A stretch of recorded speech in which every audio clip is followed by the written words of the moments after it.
This is a Rogue Media Network podcast.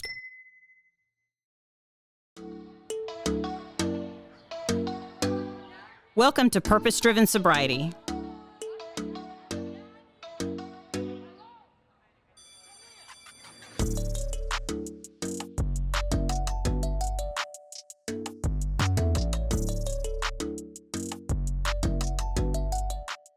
Thank you for listening to the Purpose Driven Sobriety podcast. My name is Christine and I'm an alcoholic. Today's sponsor, let me take a look at who our sponsor is today. Miss Andrea Swanson is a dear friend of us in recovery. Andrea, thank you so much for being a sponsor of the show. I love your guts and I'm so grateful to you. Today we have Miss Marsha on the show. I ran into Marsha on one of the recovery pages. I don't even remember which one. Marsha, do you? If I don't. It could have been the BAM, which is Rachel has the BAM, BAM. It's a nonprofit here in Salt Lake. They've got a pretty good following. Anyhow, she's the one that contacted me that said contact Christina. Yes, I'm so glad. Yeah, she's a blessed. My alarm. She's a definite warrior in recovery. She has Addict with a Purpose too, which is a great page on social media that you can check out. So I invited Marsha to come on the show, and on the show, Marsha, we just simply share what it was like, what happened, and what we're like now. Yeah. Our experience, strength, and hope, so we can reach that person who's still suffering. Right. So I want to hear all about Marsha and what got you where you are. Tell me all the things. Well, one of the things I thought when I saw the name of your podcast, it kind of struck me and said, okay, God help me with purpose around, what your purpose is. And it had to do with purpose. And I thought, what a wonderful way, when you ask God to give me the words to say, to share the story that he would have me share. I told one of my sponsees today, well, I'm not sure what story is going to come out today, but I'm sure it's going to be the one that, is going to help as many people as possible that's listening to your podcast. I love it. Well, I want to thank you for allowing me to be on your podcast and your show. And just thank you for the courage. Courage is courageous. That's what I say. And when people see us, normies or people in recovery, no matter what, if they see us stepping out into our lives and into recovery, then I believe it gives them hope. And one of the themes of recovery for me is I had to find some purpose. Right. And I realized when I got sober, March 11th of 2000 is my sobriety date. So I'm coming up on a birthday. And that was just a day that I decided to do something different than I had ever done before. And I call that, the surrender that takes place. Now, it wasn't this kumbaya kind of surrender or anything. It was under duress. As is so many of our stories began. Yes, we get that gift of desperation. I love it. I love it. I had the law behind me and I had become a criminal. I was a corporate ladder climber. I worked for Holiday Inn, building hotels from the ground up. I was a corporate ladder climber. I had an ego that fit with the hospitality industry. Hospitality industry likes to drink, and they have a lot of drugs that are also, kind of rampant in the circles that I was in. I'm sure that's not true for all hotel industries, but that was also, back in 1997, 1998, probably even before then. It was a different kind of place for me. And so my home is in Salt Lake City, Utah, but I call myself a Four Corners girl. I was born in Durango, Colorado. My family, due to their alcoholism and homeless states at times, like to stay in the warmer states like New Mexico and Arizona. My dad was a surveyor, and so he put and assisted in building a lot of the highways and in Utah, or not in Utah, but in New Mexico and Arizona. So we were a transient family. We went where his work was. And my parents were both alcoholic, and alcohol was just a natural and normal thing in my environment. I didn't see it as being anything wrong or bad, or it's just what my parents did. And they would offer us alcohol, or if I picked up my dad's drink and had a beer, drink from it. He didn't say, "Oh, don't do that." So I never heard anything about drinking problems unless I went to see my grandpa. My Right. grandpa was sober in the program of Alcoholics Anonymous when he died, probably 35 years. He was a hobo drunk. He was alcoholic back in the 30s. I can remember times when my mom would drop me and my little brother off at my grandparents' house in Durango to stay for a short period of time without them. So they would, go out on the road without us. And my grandpa would talk, he was sober at the time, would talk very fondly about the beginnings of AA. And I didn't realize how sweet that was, of course, until I got into AA and I was sober for some years. But he would talk about, Bill and Bob and starting the program east of the Mississippi. Really? Because it had not yet come to the West very much. And him and his brother was the one that opened one of the first, we'll call it what they would call today sober living homes. Then it was just a flop house for men that were trying to get sober to stay in, and they realized that in numbers they had better outcomes. Right. They could support each other, and you had to be sober to live in the house. So I was very fortunate at the time. He had at his dining room table on the wall, he had the Serenity Prayer, and he would say that all the time. He loved to ramble and talk, and he's a storyteller. I like to ramble and talk, and little did I know that he was preparing me. This is probably when I was about 10 to 13 years old, that he was preparing me for a journey that I would end up taking in Alcoholics Anonymous. And, that I call the spiritual part of our program, that when I got sober, I could then turn around and look Reflect on and, that. Yeah. and reflect and really see what was there that I couldn't see before, because, alcohol and drugs clog our vision up. We see the bottom of a bottle or the end of a blunt or, the next fix in your needle, whatever it may be. And that becomes our focus. And so I wasn't always a drug addict and an alcoholic. I had time watching my parents do that, and I swore I'm never, ever, ever, ever gonna do that. I'm different.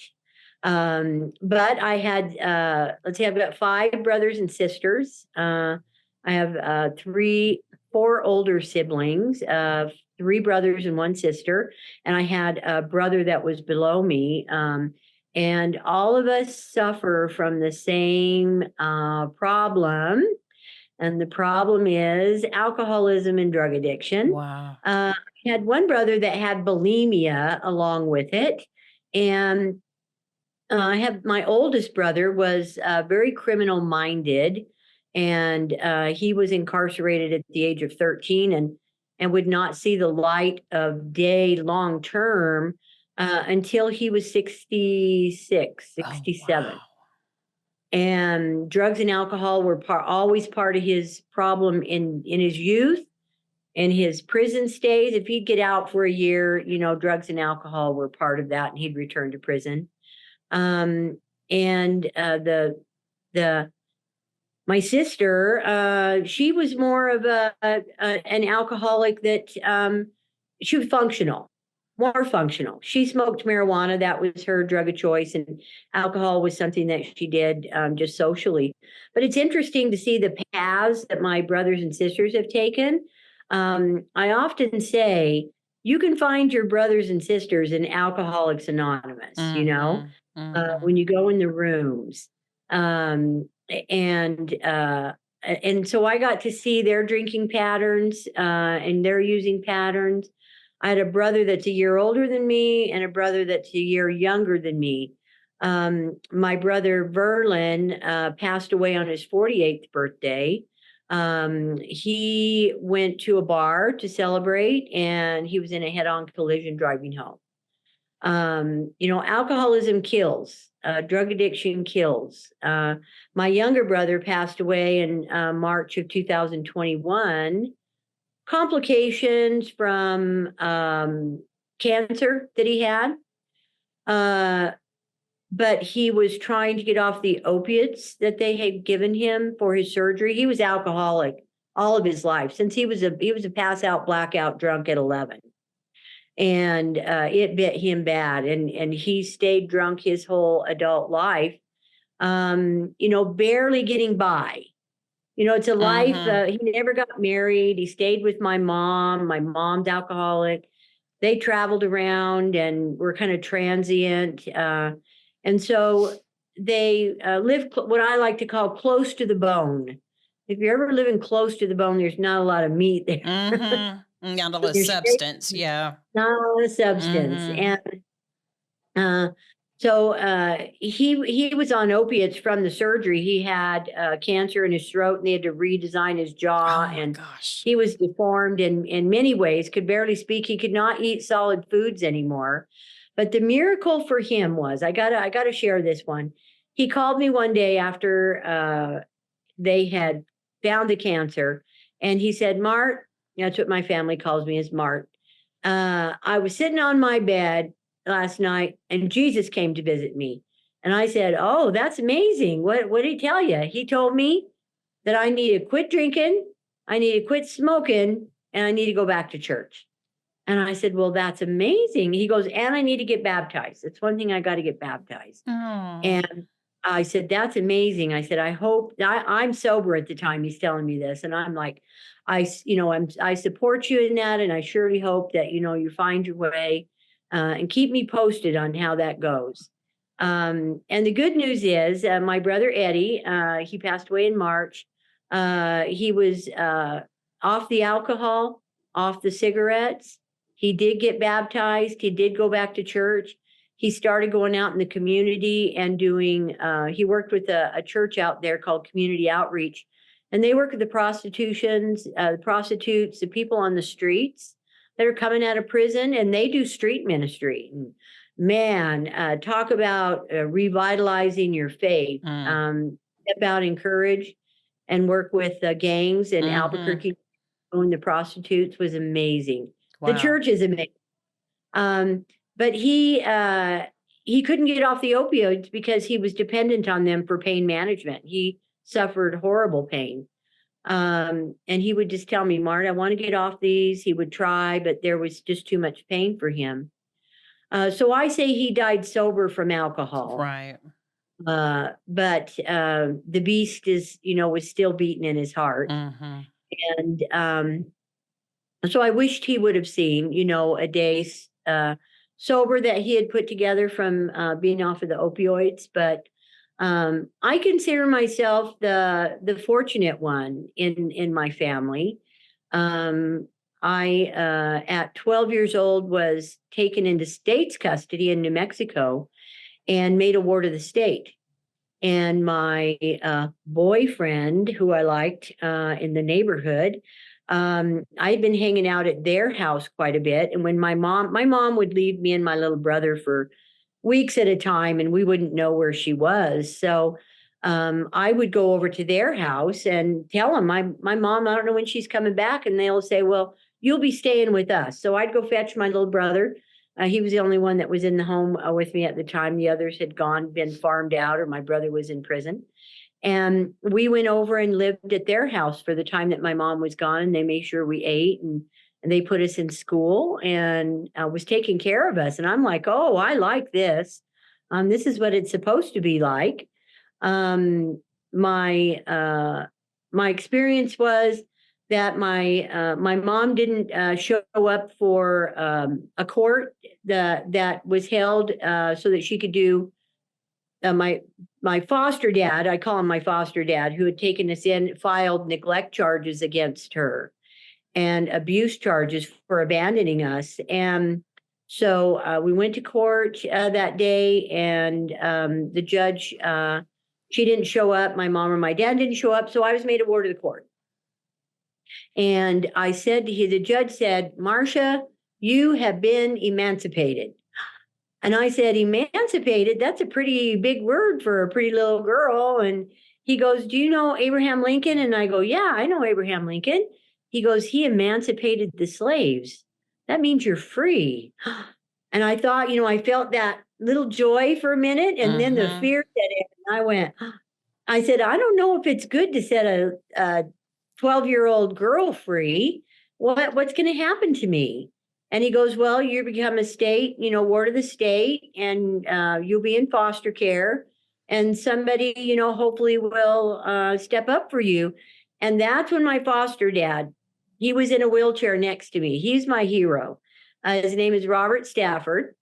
He was paralyzed from the neck down when he was 35 in the Vietnam War. He was a pilot. Oh, wow. He did 2 tours. He did 2 tours in Vietnam. And he was paralyzed from the neck down over in Germany. That's his, he has an alcoholic story that got him there, because military drunks know how to drink.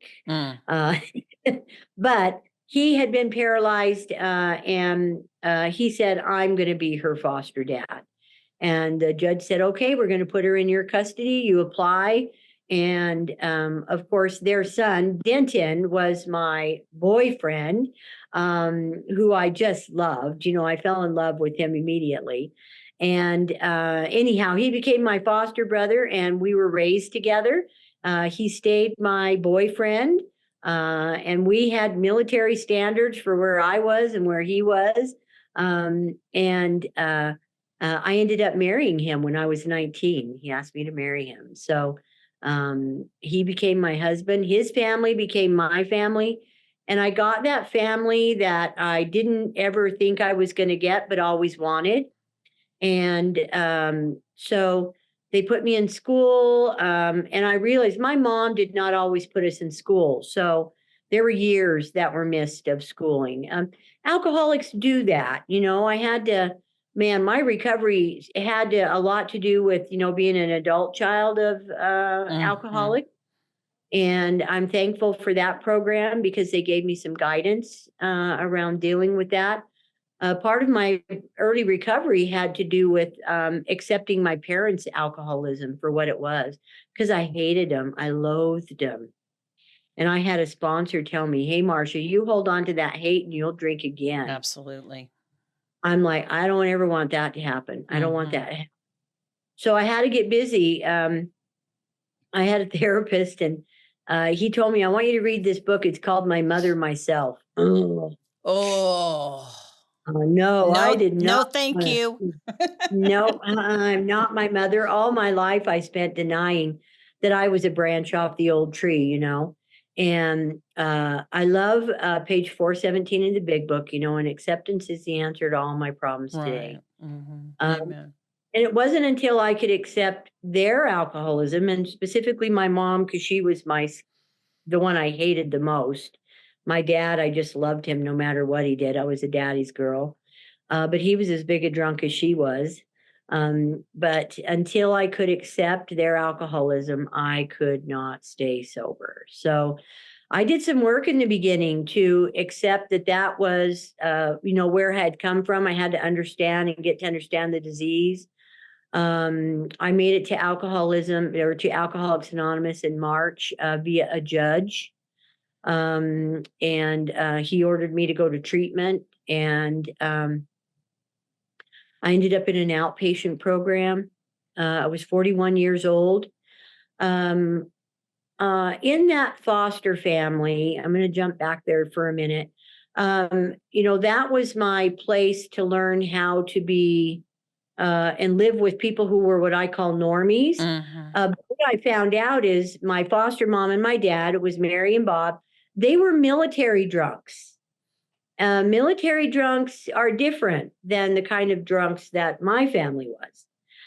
They can keep make lots of money. They have nice house.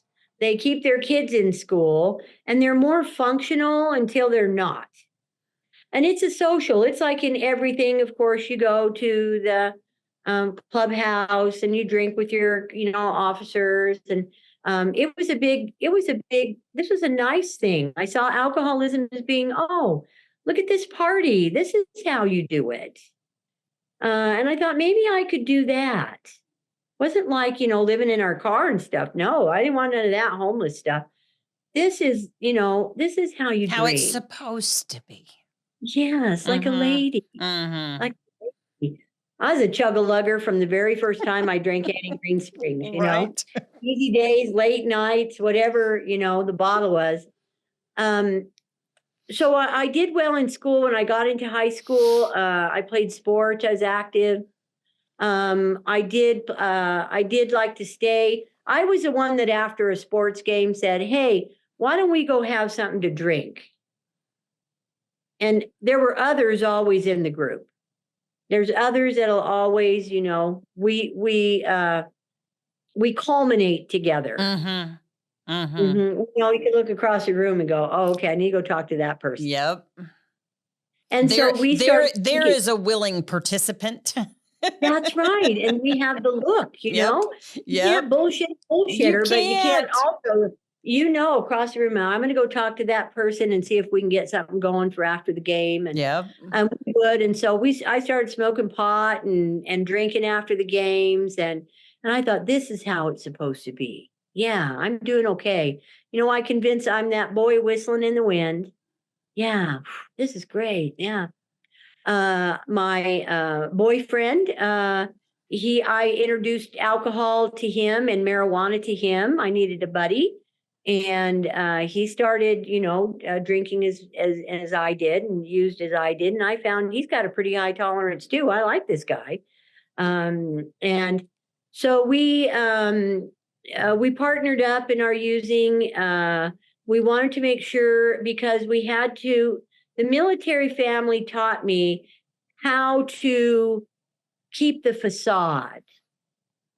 My bottomless, homeless, they don't care what they look like. And there was never you got to make sure you look a certain way. You'd already lost the bottom, and the bottom is where you stayed. And so we lived there, and we didn't much care what other people thought about us. But getting trained up in the military way, I got some, I've got to protect, I've got to get this ego. And I'm like, oh yeah, I have to make sure I don't vomit on anybody or, do anything that would be unbecoming of me. And I was building an ego that I needed to be a certain way, look a certain way. And it was based on the people that were around me. So I was becoming very ingenuous. Dishonest. I wanted to be who you wanted me to be. The people pleaser in me came right out. Common trait in a lot of us. And so my husband and I, we moved to Salt Lake to help take care of his dad. We were in New Mexico. We moved to Salt Lake to take care of his dad. And that's when we started learning how to drink throughout the week. You only drink on weekends. You got to keep the facade up at work. So we drank on the weekends, and it was just a couple beers. You get a nice little buzz because the drinking patterns changed depending on where I was and who I was with. I'm a chameleon for sure. I heard an AA meeting when I got sober, and I'm like, oh gosh, these people know me. Right. Me right there. I got many colors. Change wherever I go. So there wasn't any consistent pattern, at a time. I could take it or leave it. But it needed to be around for most things. And I started drinking on the weekends. We'd drink to get drunk, and then we'd drink some more and start adding, marijuana to it. And then I'm like, well, why should we wait till the weekend? Who says we can't drink during the week? We had these boundaries about, I want to be ready for work and be and we crossed every boundary that we set. It just got progressively increased in our tolerance. And we were holding the show down we thought we were doing pretty good. I climbed the corporate ladder at Holiday Inn. My husband worked in a manufacturing for Amsco Windows, climbed the ladder. We practiced having children a lot, but we never were able to have a child. And we were taking care of his dad, who was paralyzed from the neck down. And we did that for 14 years in our early 20s and 30s. Oh, wow. So, and he drank. His parents got divorced. And so Bob is his name, he was alcoholic, but he's paralyzed. So alcoholic that's paralyzed just drink all the time. They don't have any purpose in life. So drinking just continued to increase, and it was starting to get a little darker. We're in our, mid 30s, no kids, just climbing the mountain money. We could buy jet skis, and, we were materialistic. But I couldn't tell you we knew how to live a day sober or a day honestly. And in lied part of our problem for it progressing, we just surrounded ourselves with people who drank and used like we did. And we were living the life fandango. Denton's dad died, and that was a crash for us. Our reality came down because it would be the first time that we were to live on our own. And I was 37 and my husband was 39. Otherwise, we'd always lived in his father's house, taking care of his father. Our money was disposable. He paid all the bills. Oh, wow. Yeah, talk about a crash. A reality check, yeah. A reality check. Wow. And so we had to make some changes, and it was difficult for us. And what we did is we just increased the drugs and the alcohol. And what came into our life for a period of time was cocaine. We started using methamphetamines. And I'm like, I'm an entrepreneur. I don't know why we should be buying this stuff from other people when we could just make it in our house. I mean, we have this beautiful house. We have a basement not being used. Let's do that. And I've always kind of been the ringleader, telling my husband, okay, let's come up with this bright idea and let's go do it. And he would go, okay, that sounds like a great idea. Let's make methamphetamines in our basement. And so cut out the middleman. It made perfect sense. What I learned is that we can make perfect sense out of anything, be it bad or be it good. Whatever reality I want to create, Christine, is what I produce. And I really didn't see that until I got sober. It would be a very important piece for me to understand and know as I was learning about sobriety, because that was a whole new reality for me.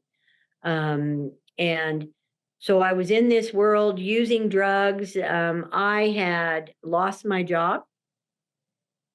I was working for a big food distributor in Salt Lake City, Nicholas and Company. And I was a buyer. I bought food all over the world, boatloads of it, and managed a lot of money. And I couldn't show up to my job. I was becoming not functional. I was lying to them. I was becoming this person that I never wanted to be, which was my mother. And I just despised myself and lied. And so I quit that job before they fired me. That's what I quit. I could see it coming. I lied about my boss, something horrible. The amends process of this program works. Thank goodness that I could have some repair around some of the things that I had done, the woman that I was becoming. I don't think I would have got sober if that wasn't part of our program. Right. Because that's a heavy weight that we all carry as human beings, going against our soul, going against the grain of knowing what is right and then doing the wrong thing.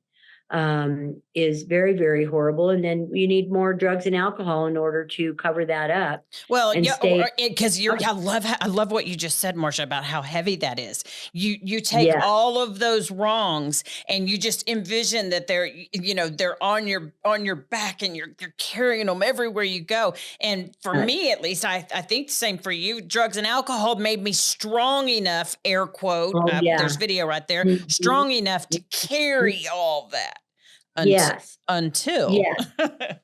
until it didn't. If I had, and I agree with your position there. If I had not had drugs and alcohol in my system while I was doing what I was doing, I would have surely crashed. Mm-hmm. It gave me a false sense of confidence. I say courage is courageous. Well, stupidity is courageous too, given enough alcohol and drugs in you. Mm-hmm. Mm-hmm. And I was becoming a criminal. I realized my brother's not the only one with a criminal mind. This little gal up here, once I became unemployed from a job that I was making, close to $90,000 a year in to go to nothing. And I'm like, who am I? What am I? Where do I go? Well, I should be an entrepreneur making methamphetamines. That's going to do it. My husband's still working at his job barely. He'd been on suspension and probation several times for drug use at work.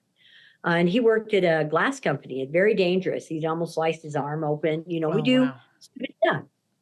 And so the house of cards was coming down. House of cards was coming down. We could no longer hold up our facade. The police would be called to my house because I set my house on fire twice, pulling matches for methamphetamine manufacturing. My neighbors were starting to question our reliability. Of course, they had seen us change and morph into people that they didn't know. Mm-hmm. Which is, it's like turning into a werewolf or a vampire. You're unrecognizable Right. to people that know you and know who you are. Denton's family, they were not addicts, and they would look at us and they just wanted to distance us. No, just go away. You people are doing things that we don't want to be a part of. They would stick their hand out for help, and we'd go, Mm-hmm. don't you know who we are? We're fine. They could see where we're falling apart. And we're very fortunate that we did not get caught or come to criminal awareness in the court system for the things that we were doing. Do you know what I mean? I'm so grateful and blessed. And I know God has a hand in the path that you go, but you can see the hand of God when all of a sudden it's something else happens when you should have been held accountable. Mm-hmm. And you don't. I don't see that as me being great or mystic or anything I did while I was there, but I could see that God's hand was on certain events that happened. And I'm thankful I didn't end up in prison as long as my brother did. I did get 2 prison sentences. I got 2 0-5s at the Utah State Penitentiary for joyriding. I stole a car, and for prostitution with my husband. Yeah, you can get prostitution with your husband if you're doing it out in public and in front of undercover cops. Mm. So these are things that you should not do when trying to obtain drugs. But the scarlet letter, Mm-hmm. That story became so poignant for me when I was sober. And I had to know that there was redemption. I had to know. I got those 2 sentences, and as the judge sentenced me, and I looked at him, I said, "You can't send me to prison. Don't you know who I am?" See, because I had developed this facade about who I thought I was and who other people thought I was, but that was a lie. And he said, "Bailiff, take her away." And I had already served 265 days in jail. We had lost our home. My husband lost his job. It was just that slow spiral down. The big book talks about it. Read one of those personal stories in the back and you'll find yourself in not just any A of few them. of them, yeah. Mhm. And so we were living in a tent in the field by the time we went to jail. That was a relief for me to go to jail in the end. I had lost my bottom. It had fallen out. And so the bailiff, I said, as I got my hands behind my back and I'm waddling away, and I said, how am I supposed to pay these fines? And I had a perfectly good job at Microsoft, which I did before I got in here. So my husband and I were living in a tent in a field. He was working at a manufacturing plant out by the airport. I was working for Microsoft, helping open their CTEC, continuing education centers. Mm. We lived in a tent. We would get up and we would go to work every single day. You got to keep the bartender paid. Mm. Got to keep the bartender paid. And we had this little Honda Civic. I called it the Whisper 2000, and it had like 250,000 miles on it. When you live at the bottom, you learn how to get things to help you live at the bottom. And I told my husband when we got there, hey, I know how to do this. My mom and dad taught me everything we need to know while I'm here. And I'm like doing push-ups that we're homeless.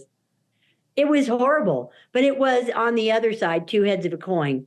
It was one thing that did save me, as I did have some knowledge about living that way. And I said, we've got to stay employed. We got to get out of this. Everybody wants to climb out of that hole. Right. Catherine, I see homeless on the streets today, and I know in my hearts of hearts that there is a little bitty light inside of them. And I love that song by Jesus, this little light of mine, I'm going to let it shine. That light's not dead. They may look like it's dead because they've got so much adversity, self-imposed, and sometimes mental illness going along with it. That they have no way of knowing how to get out. They've fallen so far. Mm-hmm. And we were, a step up from that. We had a tent in a field. We had our dogs. We had jobs that we were going to. And my husband gets arrested because we have outstanding charges that we haven't ever, we just run. Avoid. He got picked up one day for having a headlight out in the Whisper 2000. And it was he pulled into the parking lot of his work. He had the dogs in the car with him. And the owners that he was working for came out. They took him away for his tickets, and they put the dogs in the animal control. Came and got him. And the work called me and said, hey, the car's here. Come and get it. And they called me at work. I left work. I went and got the car. And I decided I'm done with this guy. I'm done with him. I'm done with the dogs. I'm just going to leave them all behind. And I got in that car. I took all the dope, of course, that was in our tent. And I said, I'm going to go west. I need a fresh start. Leave him in jail, leave the dogs in the pound. I'm done. I got in the car and I started driving towards Tooele. And it's about 30, 45 minutes outside of Salt Lake by the salt flats. Nothing out there. It's desolate. And I'm driving and I'm feeling a sense of freedom. I've made a decision. It's nighttime and I'm free. And I'm going to give this all up. And I had gotten rid of the drugs. I decided, going to get rid of the drugs. Out they go. I'd taken them from the tent and I decided, no, fresh start is getting rid of this. I got rid of, driving down the road and I see these red and blue lights. I'm like, oh, crap, that can't be for me. I'm toting down the road. And of course, he's got to pull up next to me, tell me to pull over. I do. And I said, what'd you pull me over for? And he says, you were going 45 when you should have been going 75. Oh, good grief. Let me see your driver's license and registration, which I had none of. And so he takes me to jail in Tooele. I have outstanding charges, and thus starts our incarceration period, which was necessary. Without that, who knows how far I would have made it or what I would have done or the events that would have happened. But I do believe that God intervenes in our life in the times that it's supposed to intervene, because maybe, what's in front of us is something we couldn't handle. Mm-hmm. Maybe the plan that he has for us is something we can handle and have always wanted. So I ended up in jail. We were both in jail. The dogs were in the pound. An unfortunate thing is that, them dogs never made it out. My husband and I, we made it out, but our dogs didn't. Mm-hmm. And, whether you have kids or dogs, I know to this day, and my sponsor helped me see that, if you would have had kids, because I always said, oh, I'm not going to be like my mom. See, I don't have kids. My dogs are my kids. They were my kids. And I did to them worse, if not worse, than my mom did, because I tell myself a story. I tell myself that they both got adopted and they're in happy forever, ever homes. But I have to acknowledge the flip side of that coin is that they may not have. And they could have been euthanized because of my irresponsibility and selfishness. And, the healing comes from taking responsibility for those times in my life. Only with the help of a sponsor does that happen. I did not come to any of my awareness on your own, right? Going, oh, no. Going, hearing in meetings. Recovery is a slow process that has taken place in me over, almost 24 years. And it was going to jail that was my inpatient program. Because I had enough warrants out there and mine were, not paying insurance, parking tickets. I stole the car. I deprived somebody of their property. And I'm sure if I'd have kept on, I would have ended up, as bad as my brother with the kinds of things that you get involved in, the people you can get involved in at the bottom like that. And so in that jail was a place that I started going to the singing church. AA and Cocaine Anonymous were in jail. I went to those programs because I couldn't stand being around the fart-infested women's jail. It was one of the nicest jails in Utah. It was not a place I wanted to be. And I realized while I was in there, I had nobody. I was sitting on a $50 bail and I had nobody that would pay it. Nobody would take my call. Nobody, absolutely nobody. And I ended up turning in a gal because I knew where she was, and a bail bondsman, helped me get out. But I would quick be back in. I'd get arrested again because I had no place to go.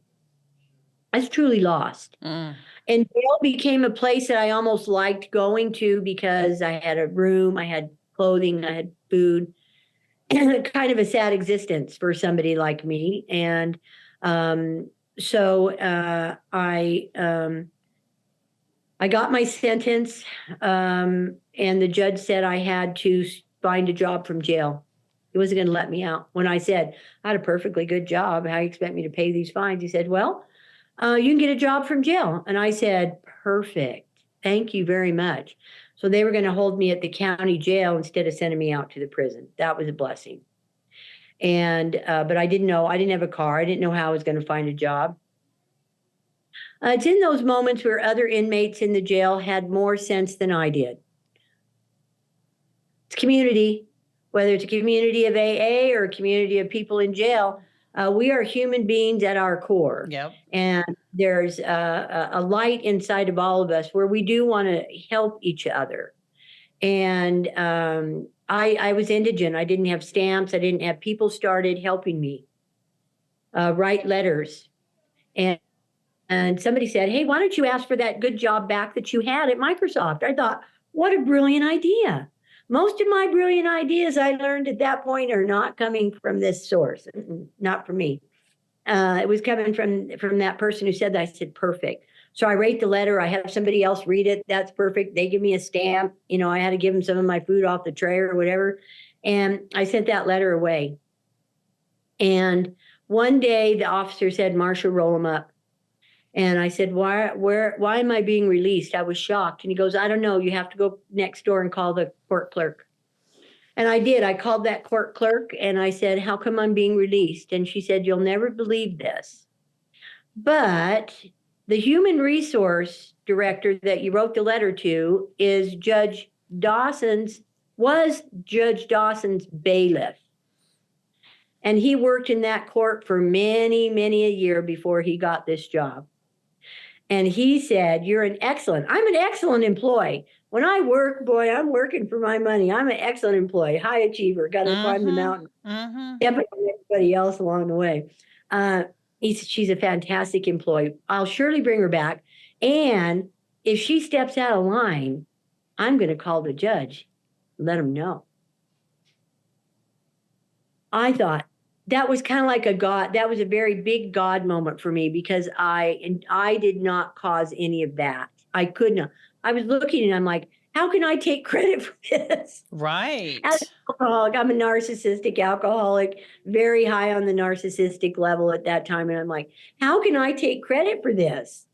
And I couldn't see. There were holes all over the place in my story, and I had to concede. Wow. I'd been going to the singing church. Maybe that was God. And I walked myself in my little top and my little my little beanie bopper pants and my FU umps. I had a token for the bus, and I had some money that was on my books from a check that Microsoft had sent me. And it was March of 1997 or 2000. And I had no, it was a year. I didn't get sober till a year later. March, when I got out of jail in 1997, I got sober in 2000. And it was cold. And I took that bus token and I got up to my brother's house in Bountiful, and I knocked on the door, and it's a big hill. I had to go up in my FU pumps, very hard. And my sister-in-law closed the door in my face, said, "We don't want nothing to do with you. We don't want you around our kids. Get out of here." And I sat on that front porch and I said, "I'm not leaving till my brother comes home. Not leaving." So this is my foster brother. I'm not leaving till he comes home. And he came home, and I said, "Richard, I need your help. I am desperate. I have nowhere to go. Denton's in an inpatient treatment center in Ogden." And I said, "I need your help." And he says, "You'll stay in my basement. You'll have no contact with my children. I will call you to come up and eat, and he had me on a schedule. Downstairs in his basement, bathroom, bedroom, all set up just for me. You know what I found when I went down there? I found 3 boxes of my clothes, and I found a box of all my bills that you keep, your important papers in, birth certificates, all that. That box was there. That's not me. That's God. That had been some time, when we had probably moved some stuff up to his house. And that was where I started. I started with a bus token and a belief that it could be different for me. Wow. And, I went to treatment. It was in treatment that I decided that these people have something for me. They made me go to AA. I was not a volunteer. When I went to AA, and I said, "I am Marsha. I'm an alcoholic, and I'm here to save my life." And I cried. I cried a lot. In treatment, they told me to get a sponsor. I went to the Friday night 6:00 Women in Sobrieties meeting at the Alano Club in Salt Lake, and I found a gal that looked like me and had raised her hand and asked her to be my sponsor. And she took me through the steps. She held my hand through the book. We did reading, and I went to as many meetings as I needed to stay sober. My husband got out of his inpatient program, and we were both sober for the first time, scariest time in our whole life. 2 sober people that didn't really know each other. And I didn't know whether I even wanted to be with him. He sucked. Oh, he was ugly to me. And I heard this country western song about when this person stopped drinking, and they didn't like the way they looked, and it was because they didn't know him sober. And of course, the sponsors, don't make any changes for a year, Marsha, and just gosh. stick in there. And I'm like, "Ooh, I hate this place, but I got to stay." And I stayed and I did the work. And my husband, he wasn't much into AA, didn't like it. He does what I called sucked sobriety off of me because I wanted him to have my program, and it was program, program, program. He stayed sober because it was a rule in our home. And I could, we had negotiated our relationship that alcohol wasn't in it. And I was learning how to stay sober. At 4 years sober, I had an opportunity to go to college. And I had tried some college back when I was 18, 19 years old. I played volleyball for the University of New Mexico, but I couldn't finish anything. They kicked me out of school. And so I thought, oh, could I go and do that? I was working at a treatment center, checking people in, working again for a call center, and just building my life, from the bottom up. And AA helped me to find ballast in, taking first things first. Easy does it. I love the signs on the wall. I don't have them in my house, but in most treatment centers, you'll see them first thing. Let live and let live. And when you put them in order, it's like live first, but I can't see them. I can see them at the Alamo Club on the wall, but I can't remember them all. I was taking this serious. When I first walked into AA, I remember I saw the Serenity Prayer. And I knew I was home. I knew where I was supposed to be. And it's that spiritual part that just overwhelms you and takes you away and washes the ego out. And it just says, you're home. This is where you need to stay. And staying it wasn't always so easy. And as you continue to stay sober, it's not so easy to stay. Alcoholism is a disease. We get in remission, but I will always have the ism, which is up here. And I'll think, oh, I need to stop doing service. I've been doing so much service. What I need to do is just stop, and then my sponsor says, okay, why don't you go get yourself another newcomer? You just need some new material. You need some new material in your life. And it's interesting how the itty bitty shitty committee, continues to play a part in our lives. I have a relationship with it today, but I also have the steps. And I have a program that I can fall into. And I have a life beyond my wildest imagination today. I have purpose. And I found my purpose in AA and serving others. My family was a taking family. I didn't know how to give. AA taught me how to give and be of service. It taught me how to be the woman that I am today by working with other women that I admire, and they have such strength and courage. And I want to be that. I like to hang out at the International Women's Convention because I want to see how the old ladies do it. I am a product of AA, and I will stay a product of AA. I started my own business. I went to school. I got my substance use disorder counseling. I became a probation officer. And in my first 10 years of my recovery, my husband decided to go back out at 10 years, and he did not want to get help. And he was having an extramarital affair, which was a deal breaker for me. And I said, I'm done. And I was able to walk away with the strength of the program and the women that were behind me, but I didn't have to drink through that. I lost my brother Verlin when he was 48 in a car crash. I didn't have to drink over that. I watched my brother get out of prison, and he stayed sober. He's sober now, probably 10 years out of prison. Wow. I trusted, in the beginning, my family used, so I had to put some distance. I went to Al-Anon. I had to show up in my family differently. There's the tools that are just amazing in this program if we use them. If we say, I'm worth it.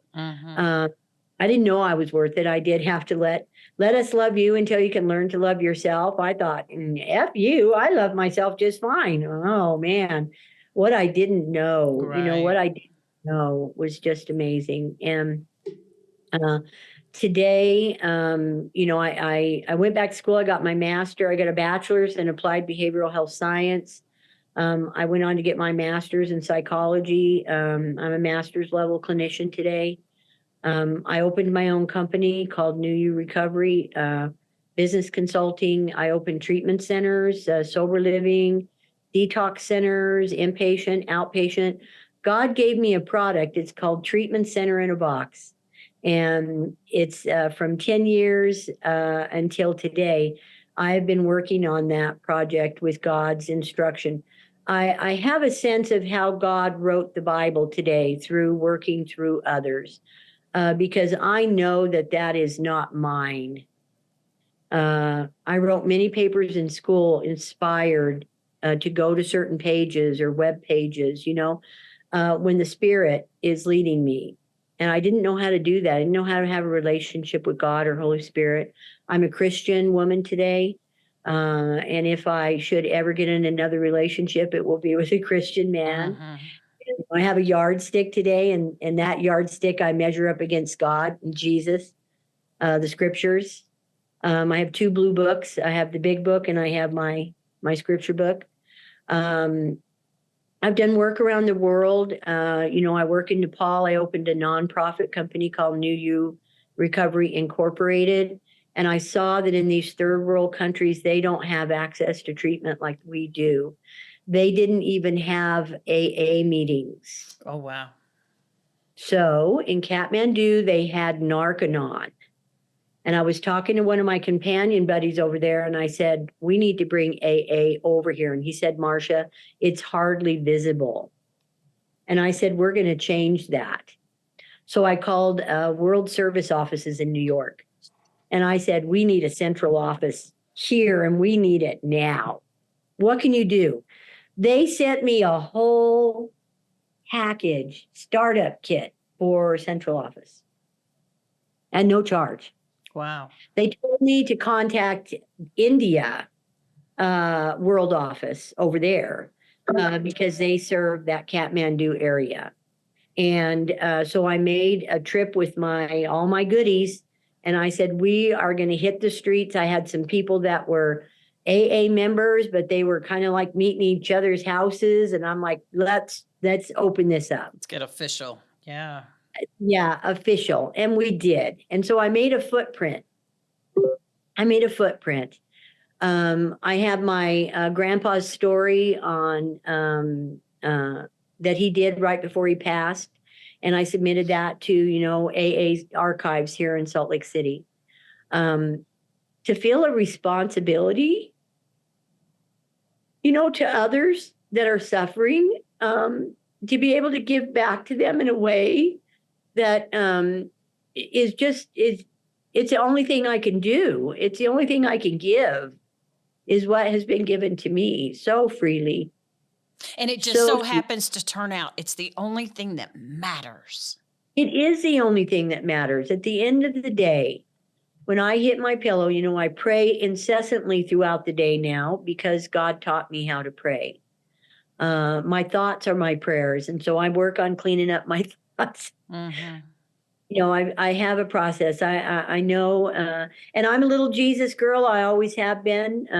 And so I talk to people about Jesus wherever I can. I'm bringing souls to the kingdom. And if we can go sober, that's better. But I work with the drunk ones too. Mm-hmm.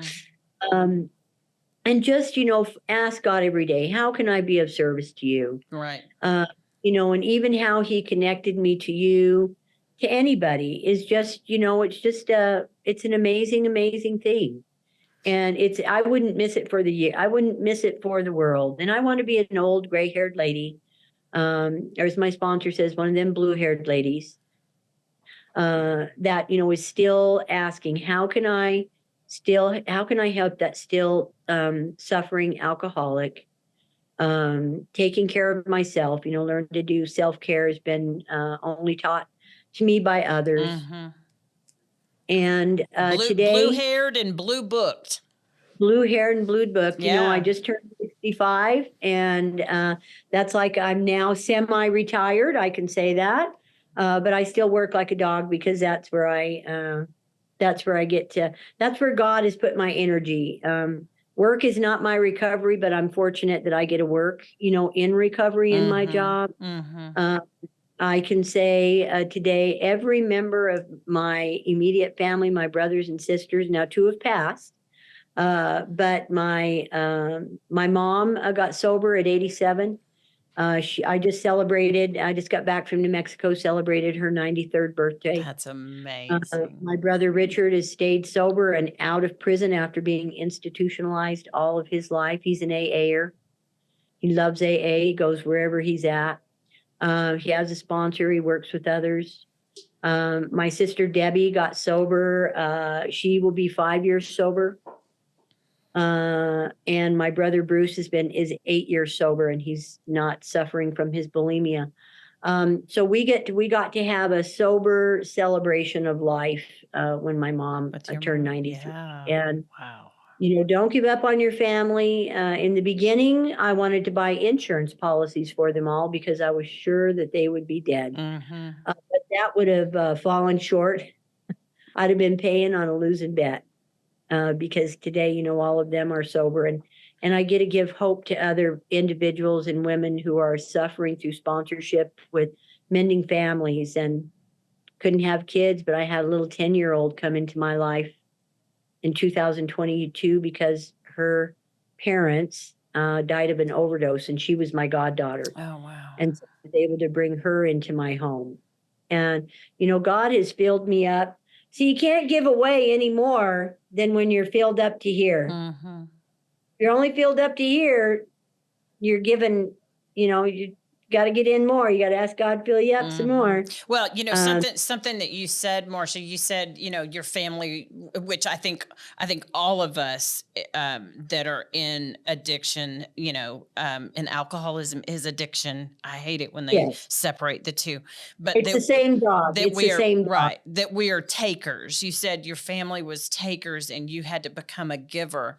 And I was listening to this speaker tape the other day, and it was one of those, you know, one of those aha moments where he said, you know, yes, I was a taker. He said, but I didn't automatically become a giver. He said, I had to learn to be a receiver first. Yeah. Because you can't give away what you haven't received. Yeah. And so a lot of people come into treatment and they're overwhelmed thinking that it's like, no, let's just take you from being a taker to a receiver. We'll talk later about the giving. That's on down the road. But for now, you know, and so that really struck me that I still, you know, I love your time. You know, I'll be 12 in March, you know, but I still, I just came from a meeting coming here to the studio to talk to you. You know, I still am receiving, you know, I don't ever want to not be receiving, you know, because that of the giving is my soul food. That's what just feeds my soul is to be able to give that away. And so I've got to keep receiving, just like you said, I got to keep, because I'm telling you, I know, but it sure can get drained though, can it? Yeah, right? It sure can get drained. And if you don't fill it up, not only are you in danger, but you're in danger of not being able to give it away and help that other person that God puts in front of you. Yes, and I find AA wherever I go, and AA is alive in Nepal today. I used to sit in Nepali meetings not understanding a word they said. But you felt every bit of it. I knew the language of the heart. That's amazing. And it's alive and well. And if anyone is suffering, you know, you don't have to suffer alone. We have a plan that has brought me and brought you out of the depths of what seems like hell. Only to be of maximum service to somebody else. It's amazing. There is a solution. I can see how God is using me because I didn't want to make my past be something that I disrespected. Today, I honor my journey and my path, every step of it, because I know that God was pruning me into the woman that I would be today. And he's Amen. still doing that. How do you start your day every day? Oh, I get up and before I leave the bed, I pray. I love the Lord's Prayer because it is a complete prayer that Jesus gave us. It contains everything we need for the day.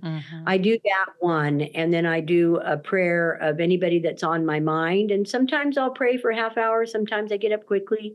Sometimes longer, depending on what the need is for that day. But I don't let the itty bitty shitty committee out of bed without praying for it. And I take my dogs. I have Elvis and Priscilla. I have a Min Pin and a Chihuahua. They're 12 years old, and they are adorable. And we get up and they go potty first.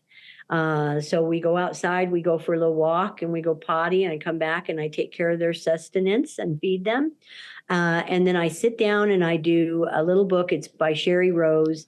It's called His Princess Warrior. And it's meditation and scriptures from God to His Princess Warrior.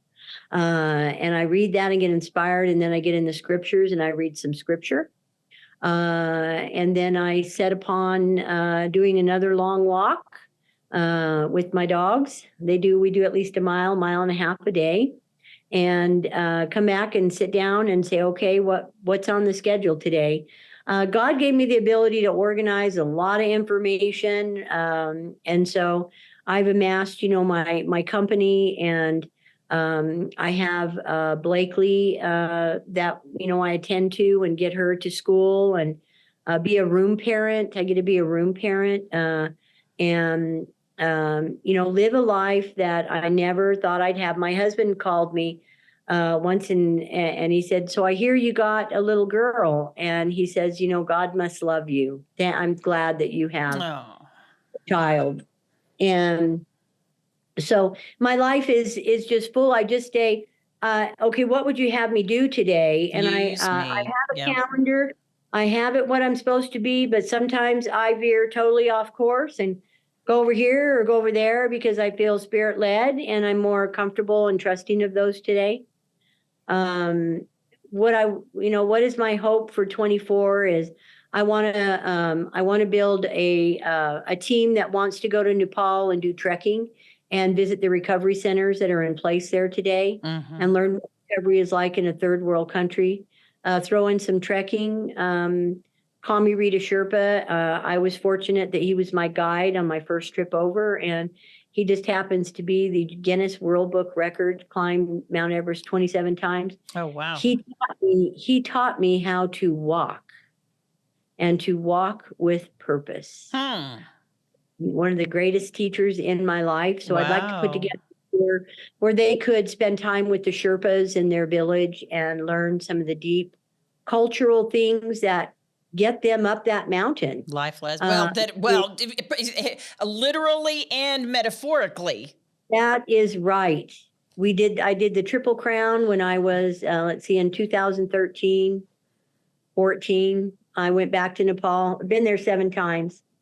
And so I'd like to put together a tour, of people in recovery, have them earn their money if they need to, if they're coming out of treatment, know that it's possible. If you put your focus on something, you can make it happen. And go to a foreign country was just to open my eyes to so much that I didn't know. And I came back a changed person. And I bet. That's the name of my companies. They're New You Recovery. New, the letter U. Recovery, because we are new and we're new in our walk in sobriety. And I just thank you so much for the opportunity to come on and that's the story that came out of me today. I love it. God gave me those words to share. I love it. Well, I'm so grateful to know that I have a sister that is marching the march too. And girl, I'll tell you, we just have to keep at it, Keep sharing the word. Yeah. Keep filling ourselves up so that we can keep giving it away. So how can people find you? Are you on social media? I have one phrase I wanted to give. When I got to AA, I was a hopeless dope fiend, which is alcohol for me and drugs. And now I'm a dopeless hope fiend. So in the rooms, heard in the rooms. You can find me on Facebook, Marsha, Marsha Waters. That's my maiden name. My married name is Stafford.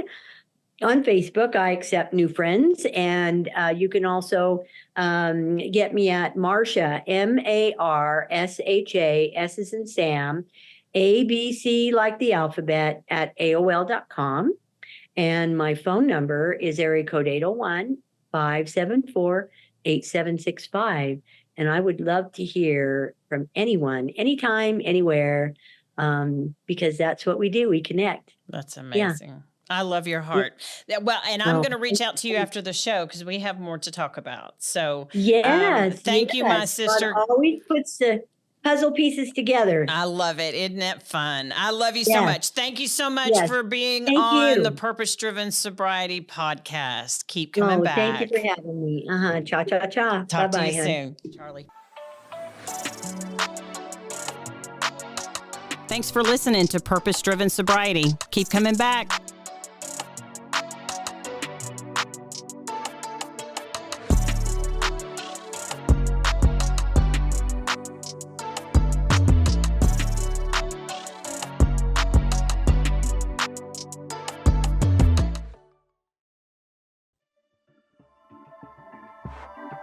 This has been a Rogue Media Network production.